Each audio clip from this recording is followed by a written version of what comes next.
ఓం గం గణపతయే నమః. ఓం శ్రీ మహాలక్ష్మీ దేవ్యే నమః. ఓం హిమకుంద మృణాలాభం దైత్యానాం పరమం గురుం సర్వశాస్త్ర ప్రవక్తారం భార్గవం ప్రణమామ్యహం. ఓం శుక్రగ్రహదేవతాయే నమః. ఓం నమస్తేస్తు మహామాయే శ్రీపీఠే సురపూజితే శంఖచక్ర గదాహస్తే శ్రీ మహాలక్ష్మీ నమోస్తుతే. శ్రీ మహాలక్ష్మీ దేవ్యే నమః. వీక్షిస్తున్నటువంటి అందరికీ కూడా మరి మనం ఈ యొక్క జూన్ నెల మొత్తం కూడా మేషరాశిని ఆవహించి మేషరాశిలో తన యొక్క స్థితిని నెలకొల్పబడినటువంటి శుక్రుని గురించి తెలుసుకుందాం. ఎందుకంటే ఇప్పటి వరకు దాదాపుగా 30వ తేదీ వరకు మే 30వ తేదీ వరకు 3.5-4 నెలల పాటుగా మరి ఈ శుక్ర భగవంతుడు అంటే శుక్రగ్రహము అటు శనితో రాహువుతో తన యొక్క సంచారాన్ని ముందుకు వెనక్కి ఆ యొక్క శని నక్షత్రాలలో ఉండి చాలా విధములైనటువంటి ఇబ్బందులు పడతాడు. ఎందుకంటే ఈ శుక్రుడు చాలా చాలా అందమైనటువంటి గ్రహము, చాలా ఉదార స్వభావం కలిగినటువంటి ప్రేమ కలిగినటువంటి గ్రహము, అత్యంత శ్రేష్టమైనటువంటి గ్రహము, రాక్షసులకే గురువు అయినప్పటికీ కూడా ఈ యొక్క మానవ లోకంలో మరి ప్రతి మనిషికి అందం మీద ఎంతో తను అందంగా ఉన్నాననే భావంతో తన యొక్క జీవితాన్ని ముందుకు తీసుకెళ్తూ ఉంటాడు. ఎందుకంటే ఆ యొక్క స్వాభిమానం లేకపోయినట్లయితే కనుక వారు అడుగు కూడా ముందుకు వేయలేని పరిస్థితి, బయటికి కూడా రాలేరు, మాట్లాడలేరు కూడా. కాబట్టి ఈ యొక్క శుక్రుడు దాదాపుగా ఈ మే 31వ తేదీ నుండి కూడా 29వ తేదీ జూన్ నెల వరకు కూడా దాదాపుగా 29-30 రోజుల వరకు కూడా ఈ మేషరాశిలో అటు అశ్విని నక్షత్రంలోను, అట్లాగే భరణి నక్షత్రం తన యొక్క సొంత నక్షత్రంలోను, కృత్తికా నక్షత్రంలోను తన యొక్క చారని సలుపుతూ ఉంటాడు. దాదాపుగా ఈ యొక్క శుక్రుడు మే 31వ తేదీ నుండి జూన్ 12వ తేదీ వరకు కూడా అశ్విని నక్షత్రంలో ఉంటాడు. ఈ అశ్విని నక్షత్రంలో ఉండటం ద్వారా శుక్రుడు మేషరాశి తన యొక్క శత్రు యొక్క రాశి, ఆ శత్రు రాశిలో ఉండి సరైనటువంటి ఆలోచనలు కానీ సరైనటువంటి ఫీలింగ్స్ కానీ వాక్కుని కానీ అంటే జారవిచ్చేస్తారు. వాక్కుని అంటే స్త్రీల యందు కొంత అనాగరికంగా ప్రవర్తించేటటువంటి మనస్తత్వం కూడా కలిగే అవకాశాలు ఉన్నాయి. ఎందుకంటే కేతువు యొక్క నక్షత్రంలో ఉన్నప్పుడు. కాబట్టి 12వ తేదీ వరకు కొంచెం జాగ్రత్తగా ఉండడం మంచిది.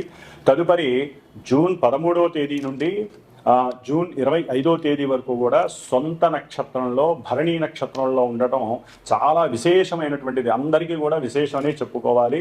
ఎందుకంటే ఏ గ్రహమైనా సరే సొంత నక్షత్రంలో ఉన్నప్పుడు మంచి బలాన్ని కలిగి ఉంటుంది. మరి ఈయన ధనాన్ని ఇచ్చేటటువంటి వాడు, మంచి వాక్కుని, సౌందర్యాన్ని, అందాన్ని, కళలని ఇట్లా ఇచ్చేటటువంటి వాడు. ముఖ్యంగా సినిమా పరిశ్రమకి సంబంధించిన లలిత కళలకి సంబంధించినటువంటి గానము, రాగము, అట్లాగే భరతనాట్యము, ఇంకా వివిధ కావ్య రచనలు చేసేటటువంటి వారు, డైరెక్టర్లు, ప్రొడ్యూసర్స్, ముఖ్యంగా ప్రొడ్యూసర్స్కి, సినిమా యాక్టింగ్ చేసేటటువంటి హీరోలందరికీ, హీరోయిన్లకి కూడా విశేషమైనటువంటి సౌఖ్యం ఈ యొక్క సొంత నక్షత్రంలో ఉన్నప్పుడు కలిగే అవకాశాలు ఉన్నాయి. ఆ తదుపరి జూన్ 26వ తేదీ నుండి జూన్ 29వ తేదీ వరకు కూడా మేషరాశిలో కృత్తికా నక్షత్రం రవి యొక్క నక్షత్రంలో ఉండటం ద్వారా వీరికి కొంత గవర్నమెంట్ నుంచి ఈ సినిమా వాళ్ళకి కానీ లేకపోతే లలిత కళల వాళ్ళకి కానీ కొంత అనుకూలమైనటువంటి పరిస్థితులు, చక్కటి కీర్తి గడించటము, గవర్నమెంట్ సంస్థల నుంచి కానీ లేకపోతే ప్రభుత్వం నుంచి కానీ ఉన్నతమైనటువంటి గౌరవ పురస్కారాలు లభించే అవకాశం ఉంటుంది. కాబట్టి శుక్రుడు ఈ యొక్క మానవ ప్రపంచంలో శుక్రగ్రహం నుంచి స్త్రీలు ఉద్భవించారని, అట్లాగే కుజగ్రహం నుంచి పురుషులు ఉద్భవించారని నానుడి.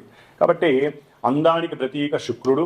కాబట్టి ఆ అందాన్ని మానసికంగా చంద్రుడి యొక్క స్థితిగతులను పెంచి స్థితిగతుల నుంచి ఆనందించడం, లేకపోతే ఆ యొక్క ఆనందాన్ని ఉద్రేకపూర్వకంగా చేసుకోవడం అనేటటువంటిది మానసిక చర్యను బట్టి ఆధారపడి ఉంటుంది. ఎందుకంటే మేషరాశి శుక్రుడికి అంత యోగ్యకరమైన రాశి కాదు. కానీ ఆయన నక్షత్రాల్లో మారినప్పుడల్లా ఎన్నో రకాలైనటువంటి గతులు ఏర్పడే అవకాశాలు ఉంటాయి. కాబట్టి మరి ఈ శుక్రుడు ఎన్నో రకాలైనటువంటి రోగాలను కూడా కలుగజేసే అవకాశం ఉంటుంది. ముఖ్యంగా మూత్రపిండాలు కానీ లేకపోతే కిడ్నీస్కి సంబంధించినటువంటి వ్యాధులు, అట్లాగే ఈయన మేషరాశి శిరోభాగంలో ఉన్నాడు కాబట్టి శిరస్సుకు సంబంధించినటువంటి వ్యాధులు. ఈయన జలగ్రహం, మేషరాశి ఏమో అగ్నితత్వపు రాశి. మరి అగ్నితత్వపు రాశిలో జలగ్రహమైనటువంటి శుభపరమైనటువంటి ఈ శుక్రుడు ఉండటం అనేటటువంటిది ఒక రకంగా చెప్పాలంటే కొన్ని రాశుల వారికి ఇబ్బందికరమైనటువంటి పరిస్థితుల్ని కలుగజేస్తుంది. ఎందుకంటే వేడివేడి ద్రావకంలో బంగారపు ముద్దని అంటే వేడి చేసి దాంట్లో వేయంగానే, నీళ్ళల్లో వేయంగానే అది ఏ విధంగా అయితే ఇబ్బంది పడుతుందో చల్లారడానికి ముందు, అట్లాగే స్త్రీలు కొంచెం జాగ్రత్తగా ఉండాల్సినటువంటి పరిస్థితులు. పురుషులైతే గనక స్త్రీల యందు మాతృభావాన్ని చూపించడం చాలా విశేషం. లేకపోతే ఈ శుక్రుడు మేషరాశిలో ఉన్నంత ఈ జూన్ మాసం మొత్తం కూడా ఎన్నో రకాలైనటువంటి ఇబ్బందులు కలగడానికి అవకాశం ఉంటుంది. అట్లాగే ముఖ్యంగా గోచారంలో శుక్రుడు మేషరాశిలో ఈ విధంగా ఉన్నప్పటికీ, మంచి చెడులు ఇస్తున్నప్పటికీ కూడా ఎవరి జన్మజాతకంలో అయితే శుక్రుడు కొన్ని శుభపరమైనటువంటి నక్షత్రాలలో ఉండి శుభపరమైనటువంటి పరిస్థితులు, ముఖ్యంగా వివాహము, సంతానము, పురుషులకైతే వీర్యకారకుడు కాబట్టి ఎన్నో రకాలైనటువంటి మానసికమైనటువంటి చర్యల మీద ఈయన యొక్క ప్రభావం ఉంటుంది. కాబట్టి కొంత కాముకత్వాన్ని కండిషనల్గా ఉంచుకోవటం అనేటటువంటిది ఎంతో విశేషమైనటువంటి ప్రక్రియ. కాబట్టి మనలో కలిగేటటువంటి మనోవికారాలని కండిషనల్గా ఉంచుకున్నట్లయితే ఈ నెలన్నాళ్ళు కూడా శుక్రుడు వలన కలిగేటటువంటి ఇబ్బందులు కలగకుండా ఉంటాయి, స్త్రీలకైనా పురుషులకైనా. అట్లాగే మేషరాశిలో ఉన్నాడు కాబట్టి సాధ్యమైనంత వరకు శుక్రుడు ఈ నెల రోజులు కూడా కాస్త సనాతన ధర్మము, హిందువులమైనటువంటి స్త్రీలు తప్పకుండా పురుషులైనా సరే చక్కగా నుదుటిన ఎరుపు తిలకం ధరిస్తే గనక, ఎరుపు బుట్టును పెట్టుకుంటే గనక అవతల వ్యక్తుల నుంచి కలిగేటటువంటి నరఘోషలు కానీ, దృష్టి పీడలు కానీ, మన అందం మీద కావచ్చు, మన ధనం మీద కావచ్చు ఆ యొక్క పీడ లేకుండా ఉంటుంది. అట్లాగే మన శరీర ఆరోగ్యం నలతలు లేకుండా సంపూర్ణ ఆరోగ్య సిద్ధిని మనమే ఈ బొట్టును పెట్టుకోవడం ద్వారా ఆ అమ్మవారి యొక్క అనుగ్రహం. ఎందుకంటే శుక్రుడు అనేటటువంటి గ్రహము స్త్రీ దేవత. అంటే ఎక్కువగా వీరు మహాలక్ష్మి అమ్మవారిని, లలిత అమ్మవారిని ఆరాధించుకున్నట్లయితే ఈ నెల రోజులు కూడా చక్కటి సౌందర్యము, ఆనందము, విలాసము, ఉత్సాహము, అట్లాగే సంపూర్ణ ఆరోగ్యంతో పాటుగా అష్టైశ్వర్యాలను ఇచ్చేటటువంటి శుక్రుడు మీకు శుభాన్ని కలుగజేస్తాడు. కాబట్టి మరి ఈ మేషరాశి పర్యంతం ఈ శుక్రుడు వలన కలిగేటటువంటి వివిధ రకాలైనటువంటి చర్యలు ఏ విధంగా ఉంటాయి, ఇబ్బందులు ఏ విధంగా ఉంటాయి, ఏ విధమైనటువంటి సౌఖ్యాలు గడిస్తారు అనేటటువంటిది చక్కగా మనం మేషరాశి పర్యంతం కూడా మీనరాశి వరకు శుక్రుడు ఉన్నటువంటి స్థితిగతులను అనుసరించి ఏ రాశుల వారికి ఈ శుక్రుడు శుభత్వాన్ని కలుగజేస్తాడు, ఇబ్బందులు కలుగజేస్తాడో తెలుసుకుందాం.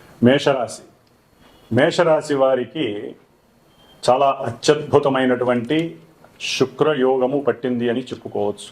ఎందుకంటే మే 31వ తేదీ నుండి కూడా జూన్ 29వ తేదీ వరకు దాదాపుగా ఈ శుక్రగ్రహము మేషరాశిలో ఉండేటటువంటి అశ్విని నక్షత్ర జాతకులు, భరణీ నక్షత్ర జాతకులు, కృత్తిక 1వ పాదం నక్షత్ర జాతకులకి చక్కటి యోగాలను ప్రసాదిస్తోంది ఈ శుక్రగ్రహం. ఎందుకంటే మేషరాశిలో ఈ శుక్రుడు కేతు నక్షత్రంలో ఉండటం ద్వారా, అట్లాగే తర్వాత వచ్చే శుక్ర నక్షత్రంలో ఉండటం ద్వారా, రవి నక్షత్రంలో ఉండటం ద్వారా క్రీడాకారులుగా ఉన్నటువంటి వారికి చాలా యోగ్యకరమైనటువంటి పరిస్థితులు కనిపిస్తున్నాయి. అట్లాగే లలిత కళల యందు అంటే అది గానము కావచ్చు, లేకపోతే రకరకాలైనటువంటి మరి సినిమా రంగానికి సంబంధించినటువంటి ఫోటోగ్రఫీకి సంబంధించింది కావచ్చు, వీడియోలు, వెబ్ సిరీస్ చేసేటటువంటి వారికి కానివ్వండి, అట్లాగే యాక్టింగ్ చేసే వాళ్ళకి, రోల్ మోడలింగ్ చేసేటటువంటి వారికి, అంటే శుక్రగ్రహం అనేటటువంటి అందమైనటువంటి గ్రహానికి సంబంధించి ఎవరైతే ఏ రకమైనటువంటి వృత్తులు చేస్తున్నారో వారందరికీ కూడా అనుకూలమైనటువంటి సమయం అనే చెప్పుకోవాలి. ఆర్థిక పరంగా ముఖ్యంగా ఈ యొక్క శుక్రుడు మేషరాశి వారికి ద్వితీయ సప్తమాధిపతి అవటం ద్వారా కుటుంబంలో భార్యాభర్తల మధ్య వారికి ఉన్నటువంటి కొంత ఇగో ఫీలింగ్స్ ఎక్కువయ్యే అవకాశాలు ఉంటాయి ఈ నెల రోజులు కూడా మేషరాశి వారికి. అంటే ధన విషయంలో ఎక్కడో అక్కడ మానసిక స్పర్ధలు కలుగుతాయి. ఒకళ్ళు ఖర్చు పెడదాం అంటారు, ఇంకొకళ్ళు ఖర్చు పెట్టడానికి వీలు లేదు అంటారు. అంటే మానసికంగా ప్రవర్తనలో వీరికి డిఫరెంట్ వేరియేషన్స్ కలగటం ద్వారా పొరపక్షాలు వచ్చి కొంత వీరి యొక్క దాంపత్య జీవితం మీద, సౌఖ్యం మీద, కుటుంబ సౌఖ్యము, ఆర్థిక లావాదేవీల మీద ఎంతో ప్రభావం పడే అవకాశం ఉంటుంది. అట్లాగే ధనపరంగా వీరు ఆ కుటుంబ సభ్యులకి, లేకపోతే అన్నదమ్ముల వరుసలో ఉన్నటువంటి వారికి, అన్నదమ్ములకి కానీ కొంత డబ్బు ఇచ్చి బాధపడతారు. డబ్బులు ఇవ్వటం, బాధపడటం. వాళ్ళు అడగంగానే ఇచ్చేస్తారు డబ్బులు, కానీ తర్వాత బాధపడతారు. ఎందుకు ఇచ్చామా, వస్తాయా రావా అనేటటువంటి బాధ అనేది వీళ్ళని ఇబ్బంది పెడుతూ ఉంటుంది. కాబట్టి డబ్బులు ఇవ్వటం ఎందుకు, బాధపడటం ఎందుకు. అట్లాగే ముఖ్యంగా సంఘంలో వీరు మాట్లాడే మాట కనుక సరిగ్గా అదుపులో లేకుండా తొందరపడి మాట్లాడితే మటుకు తెలియకుండా మీకు వచ్చేటటువంటి ఆర్థిక అవకాశాలు కావచ్చు, లేకపోతే ఎన్నో రకాల ఉద్యోగ అవకాశాలు కావచ్చు, ఈ శుక్రుడికి సంబంధించినటువంటి ఏవైతే ఉద్యోగాలు ఉంటాయో అదంతా కూడా ఇబ్బందులు పడతారు. రక్షక భటుల వలన కావచ్చు, లేకపోతే పోలీసు వ్యవస్థలు ఎందుకు కావచ్చు, కొంత ఆర్థికపరమైనటువంటి నష్టాన్ని పొందేటటువంటి అవకాశం ఉంటుంది. కాబట్టి ఈ యొక్క మేషరాశి వారికి శుక్రుడు మేషరాశిలో ఉండటం అనేటటువంటిది ఒక యోగ్యకరమైనప్పటికీ కూడా వీరికి కొంత స్త్రీల యందు అధికంగా మాట్లాడే ఆవేశం కలగటం, లేకపోతే వారి యందు తీక్షణంగా చూడటం ద్వారా ఎన్నో రకాలైనటువంటి నేత్ర సమస్యలు కలిగే అవకాశాలు ఉంటాయి. అట్లాగే వారితో గనక చాలా జాగ్రత్తగా బిహేవియర్, అంటే మీరు గనక సరిగ్గా వారి యందు ప్రవర్తన గనక సరిగ్గా లేకపోతే మేషరాశి వారికి కొంత ఇబ్బందికరమైనటువంటి పరిస్థితులు కూడా ఏర్పడతాయని చెప్పుకోవచ్చు. ఎందుకంటే శుక్రుడు మంచి ధనలాభ కారకుడు, ధనాన్ని ఇస్తాడు. కాబట్టి వచ్చేటటువంటి ధనాన్ని సక్రమంగా వినియోగించుకుంటూ ఎవరికి అప్పులు ఇవ్వకుండా ఉన్నట్లయితే కనుక వీరి యొక్క ఆత్మస్థైర్యంతో ఏదైనా ఉన్నతమైనటువంటి వ్యాపార సంస్థలో కొంత పెట్టుబడి పెట్టి చక్కటి ఆదాయాన్ని పెంపొందించుకునే అవకాశం ఉంటుంది. భార్యాభర్తలు ఇద్దరూ కూడా ఈ నెల రోజులు కూడా శుక్రుడికి సంబంధించినటువంటి స్తోత్రాన్ని చదువుకోండి మేషరాశి వారు. అప్పుడు అనుకూలమైనటువంటి పరిస్థితులు కలుగుతాయి. అట్లాగే ఆర్థికంగా కూడా మీ ఇంట్లో ధనం అనేటటువంటిది పారుదల లేకుండా స్థిరంగా ఉంచుకోవడానికి ప్రయత్నం మీరు చేయండి. చక్కగా మహాలక్ష్మి అష్టకాన్ని నిత్యము గనక కొంచెం ఆవుని దీపారాధన చేసుకున్నట్లయితే మేషరాశి వారికి శుక్రగ్రహం జన్మరాశిలో ఉన్నటువంటి విశేషమైనటువంటి సంపదలు కురిపిస్తుంది. ఓం శుక్రగ్రహాయ నమః.